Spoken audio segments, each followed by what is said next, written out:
January 20th, 1981. Washington, D.C. is frozen, both literally and spiritually. Americans endured double-digit inflation, an oil crisis, and 52 hostages held in Iran for over a year. Then Ronald Reagan steps to the podium. Within minutes, something remarkable happens. The national mood shifts from despair to hope. This wasn't charisma. This was rhetorical mastery engineered for maximum human impact. Today, we dissect why Reagan redefined American oratory and why modern leaders still can't replicate his magic. Reagan's power came from mythic storytelling. He never argued about today, he argued from eternity. When discussing the Iran hostages, he didn't dwell on diplomatic failures. He said, "Those who do not remember freedom will not long remain free." Suddenly, a foreign policy crisis became part of America's eternal struggle for liberty. Modern leaders discuss quarterly GDP numbers. Reagan spoke about pilgrims at Plymouth Rock and pioneers crossing the prairie. He understood humans don't make decisions based on data. They make decisions based on stories that give their lives meaning. When he declared, "The West won't contain communism, it will transcend communism," he wasn't offering policy. He was inviting Americans to see themselves as characters in history's greatest drama, where good triumphs over evil. His sentence architecture was equally calculated. Average sentence length, 12 words. Modern political speeches average 25. Reagan knew the human brain processes spoken language in bursts. His Berlin Wall speech didn't lead with, "Mr. Gorbachev, tear down this wall." It built to it. "We welcome change and openness, for we believe that freedom and security go together, that the advance of human liberty can only strengthen the cause of world peace." 3 sentences, 42 words. Each lands like a hammer strike. Modern leaders drown messages in qualifiers. Reagan's sentences were surgical instruments of persuasion. Reagan weaponized silence. After his most powerful lines, he would stop completely, sometimes for 4 full seconds. When he declared, "Government is not the solution to our problem, government is the problem," he didn't rush to explain. He let silence hang. That pause wasn't empty. It was where millions connected his words to their own frustrations. Modern politicians fear silence, filling every gap with nervous filler.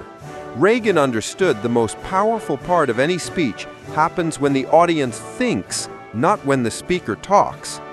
His pauses transformed passive listeners into active participants who completed his arguments in their own minds. The tricolon, 3-part structure, was Reagan's secret weapon for memorability. Peace through strength. Trust but verify. Evil empire. These weren't slogans. They were psychological anchors. The human brain craves patterns, and 3 creates perfect tension and release. Information in 3s is 80% more likely to be remembered. Modern leaders give 10-point plans.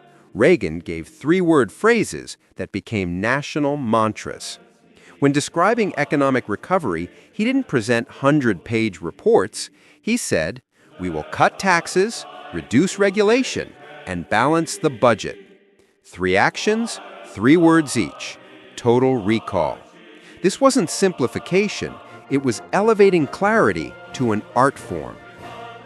Reagan's inclusive language created shared identity. In his first inaugural, he used "we" 43 times and "I" only 3 times. This wasn't humility, it was strategy. He understood persuasion isn't about convincing people to follow you, it's about making them feel part of the journey. Modern politicians say, "I will fix this." Reagan said, "You and I together can revive the American dream." Notice who's doing the reviving? Not him, you and I. This technique created psychological ownership, where listeners adopt your message as their own because they feel they co-created it. When Reagan spoke about American greatness, he didn't position himself as savior. He positioned ordinary citizens as protagonists. His mastery of concession and reversal disarmed opposition. Instead of ignoring objections, he surfaced them first. In his Evil Empire speech, there are some who say we should negotiate with the Soviets regardless of their actions. I say we should negotiate, but from strength. He validated the desire for peace, then reframed it as requiring military preparedness. This steel-manning technique built credibility while advancing his argument. Modern leaders either avoid difficult questions or double down. Reagan showed acknowledging objections strengthens your position. When addressing nuclear fears, he didn't dismiss concerns. He said, "I know there are those who say the nuclear freeze movement is naive, but isn't it more naive to think we can ignore this threat?" He transformed skepticism into motivation. Reagan's physical presence matched his words. Posture, relaxed but authoritative. Eyes, direct but warm. Gestures, minimal but precise. Unlike modern politicians hiding behind podiums, Reagan used space like a theater director. When making key points, he'd lean forward, creating intimacy in massive crowds. His most powerful tool? A genuine smile that said, "I believe in you and I believe in us." Modern politicians focus on teleprompters.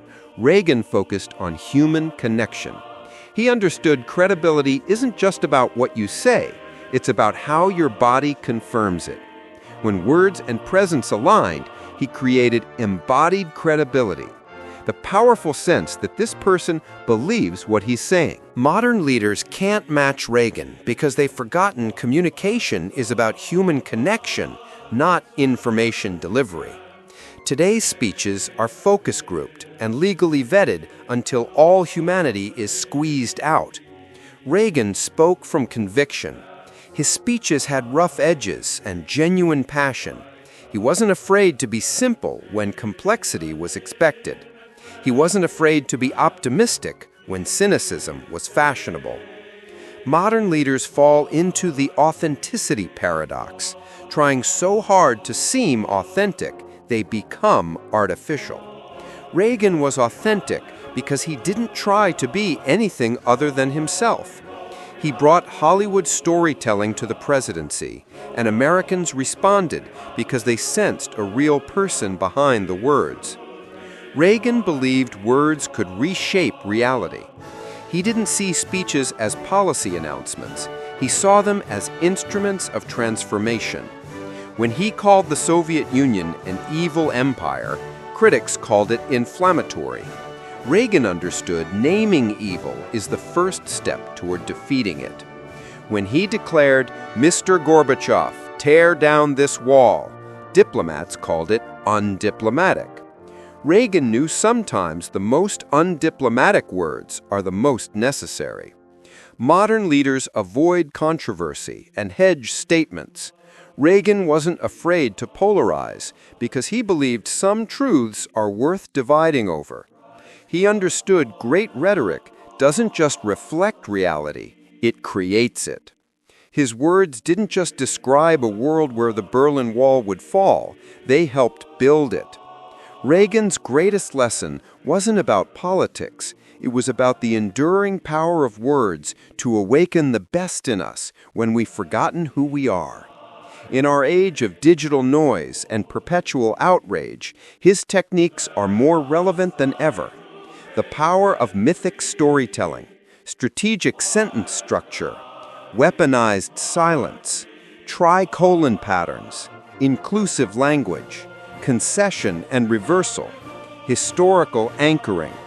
Reagan engineered human responses through psychological precision.